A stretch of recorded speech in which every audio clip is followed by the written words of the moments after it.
Welcome again to the Medical Terminology Podcast. This episode is Chapter 5, Part 1, Word Parts. For most students, Chapter 5 is one of the more difficult chapters. The reason for this, I believe, is first of all, there's simply a lot of content here. Secondly, one needs to understand a lot of the physiological processes that happen in the system in order to truly understand some of the terminology. Finally, a lot of the terms are unique. We cannot build them using the word parts that we've studied so far. Now, given that, there still are some word parts we can use to our advantage, and the chapter does introduce quite a few new word parts. What I'm going to do is present them to you in a way that I hope will make them a little easier to grapple with and memorize, because as in the other chapters, we need to know the word parts in order to be able to parse the terms. First of all, we've got some word parts that relate to the heart, which is really the central organ in the cardiovascular system. The first one I think we already know. That's cardio. C-A-R-D-I/O.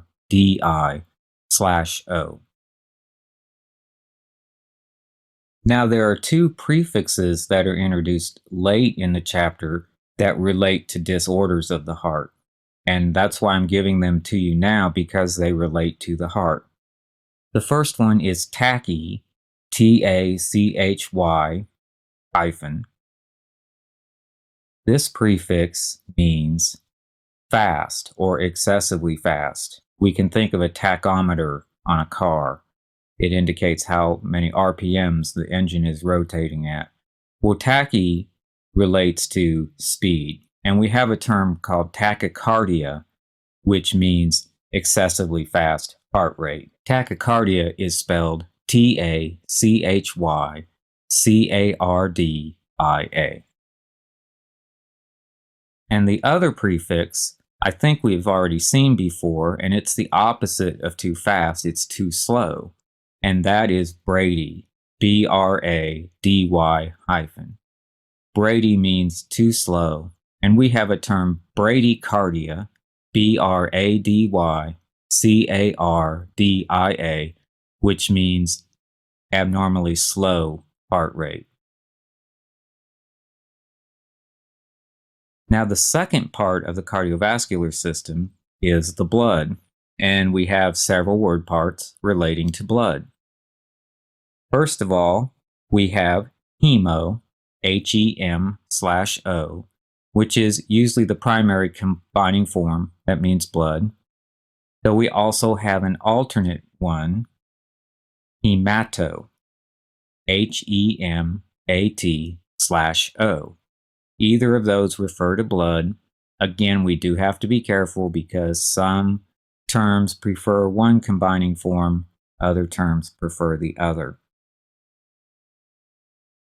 And finally, we have a suffix that relates to blood.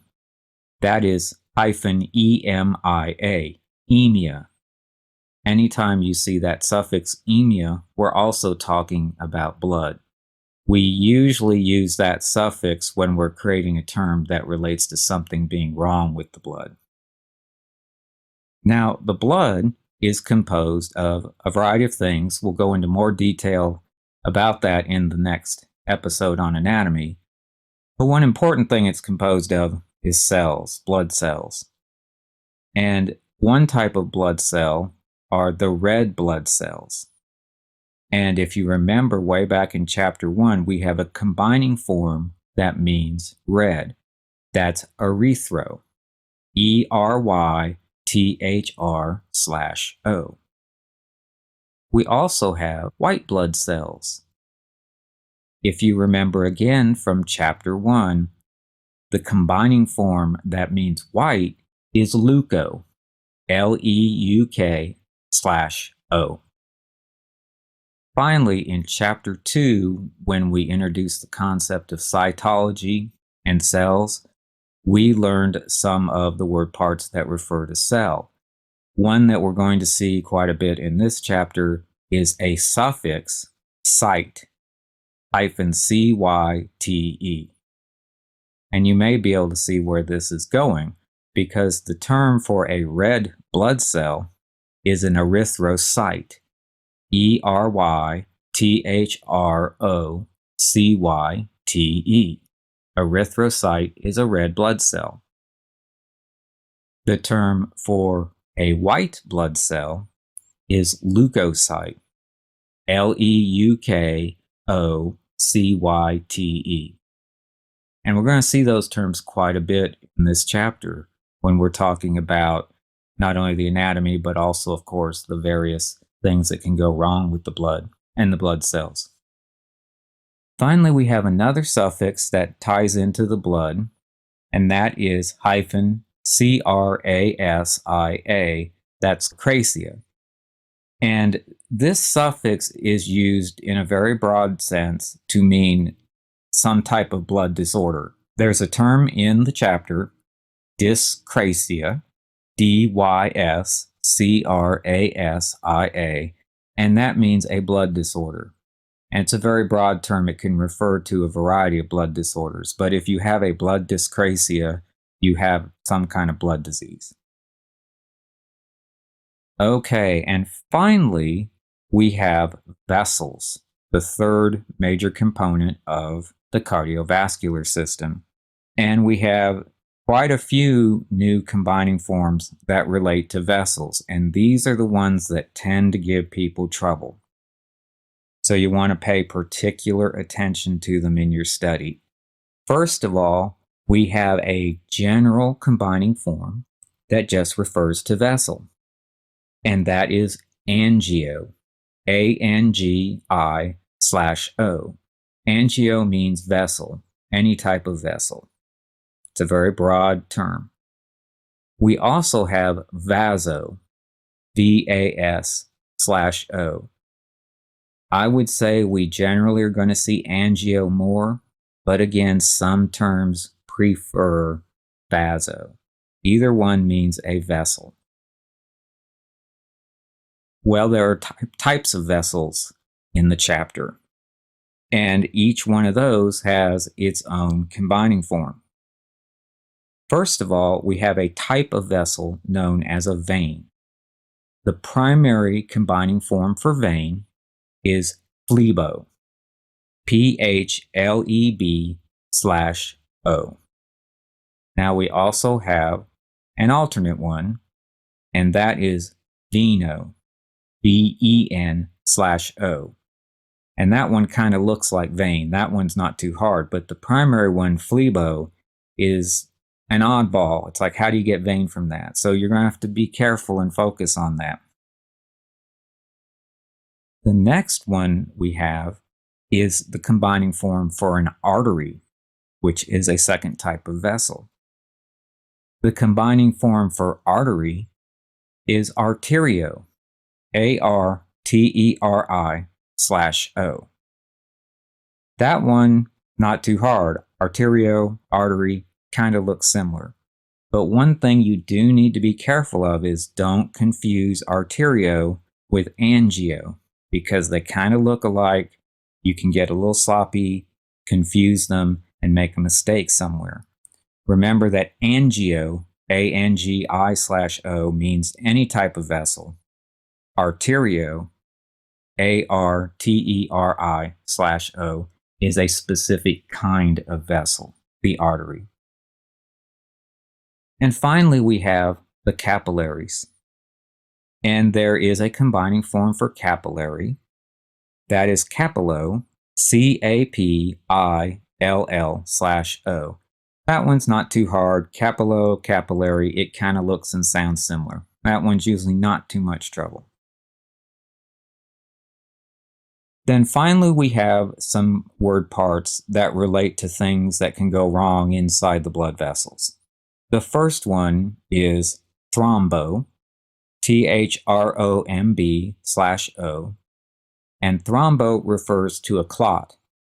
And I should restate what I said about something going wrong. A clot can be something good if it's preventing you from bleeding to death, but a clot could also be something bad if it forms where you don't want it.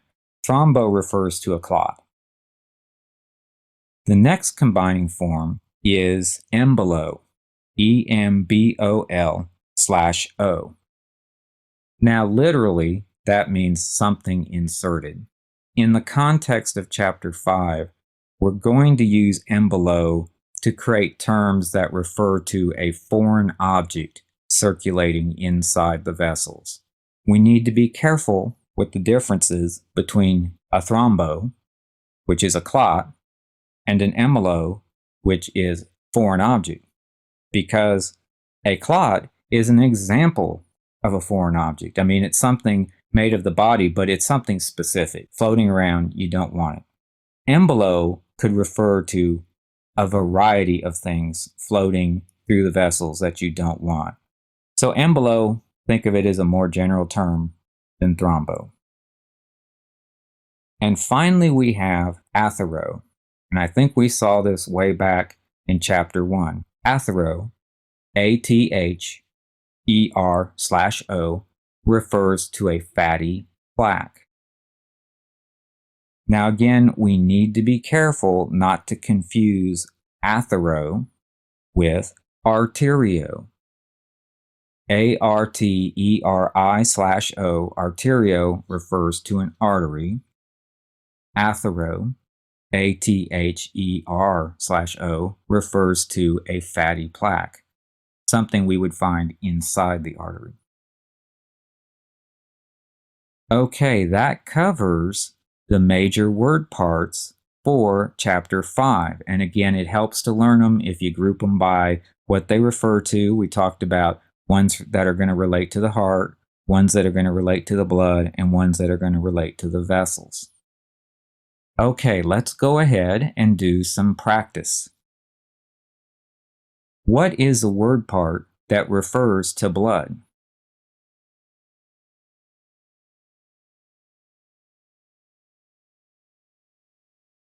Well, there's actually two of them.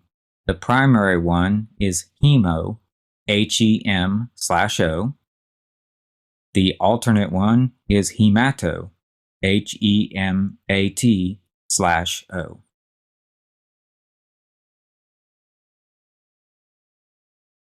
Now we also have a suffix that refers to blood. Some of you may have thought of that suffix. What is the suffix that refers to blood?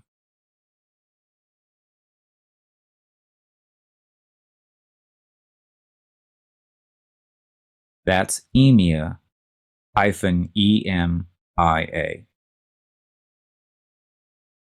What is the combining form that refers to vessel?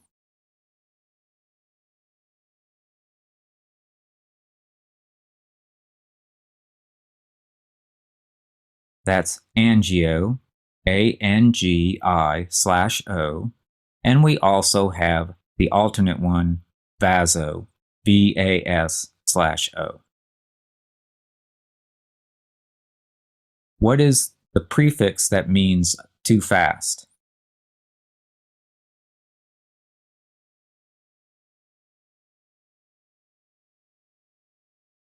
Well, that's tachy, TACHY hyphen.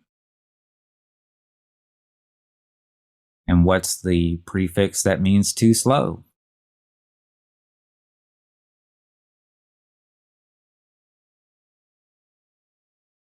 That's Brady, BRADY hyphen. What is the combining form that refers to a vein?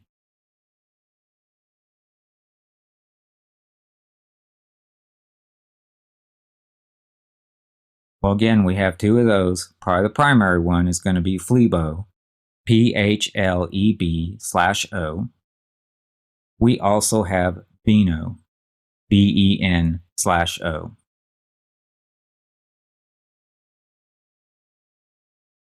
What is the word part that refers to a clot?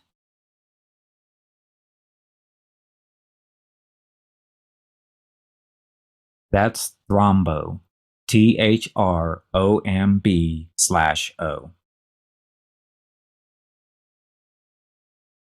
What is the word part that refers to an artery?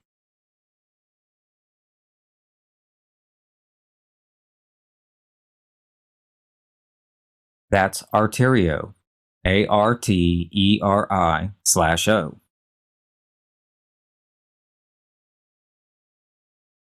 What is the word part that refers to heart?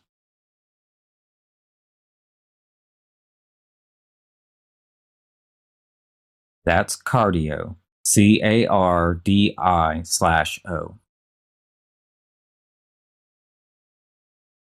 What is the word part that refers to a cell?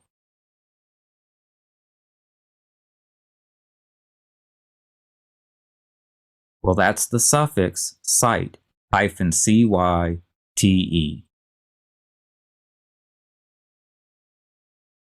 Now, what would be the term then for a red blood cell?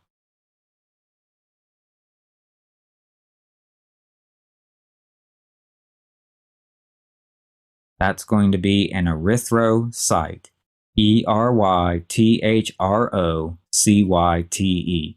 Again, remember, erythro means red, cyte means cell, gives us erythrocyte. What is the word part that would refer to, in a very general sense, a blood condition?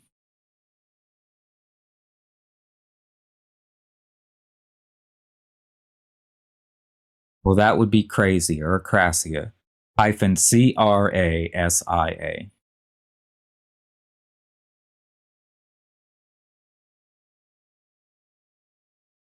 And what would be the term for a white blood cell?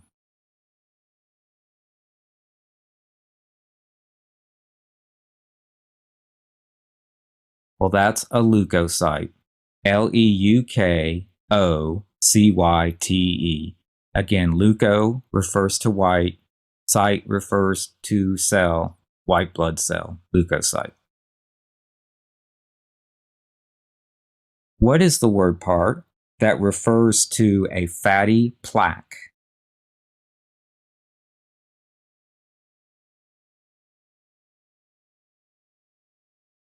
That's athero, ATHER/O.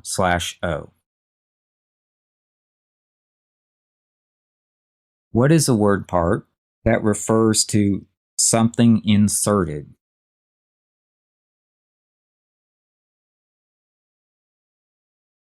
That's embolo, EMBOL/O.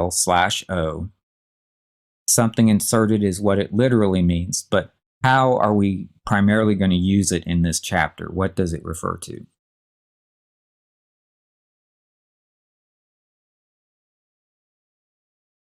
Well, that would be a foreign object, as in a foreign object circulating in the blood, like an embolus. Okay, and what's the word part that refers to a capillary?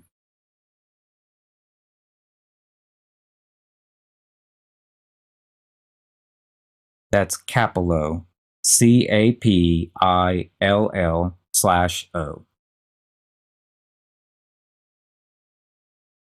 And finally, what is the word part that refers to an artery?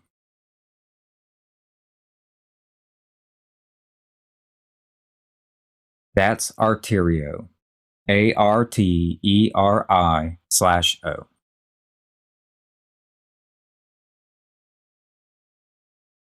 Okay, well, this gives you an introduction to the word parts for Chapter 5. Again, they're always the starting point. We're going to go further into these in the next episode when we'll start looking at anatomy, which in this chapter can be quite a challenge. There's a lot of little details to learn. Well, that ends this episode of the Medical Terminology Podcast.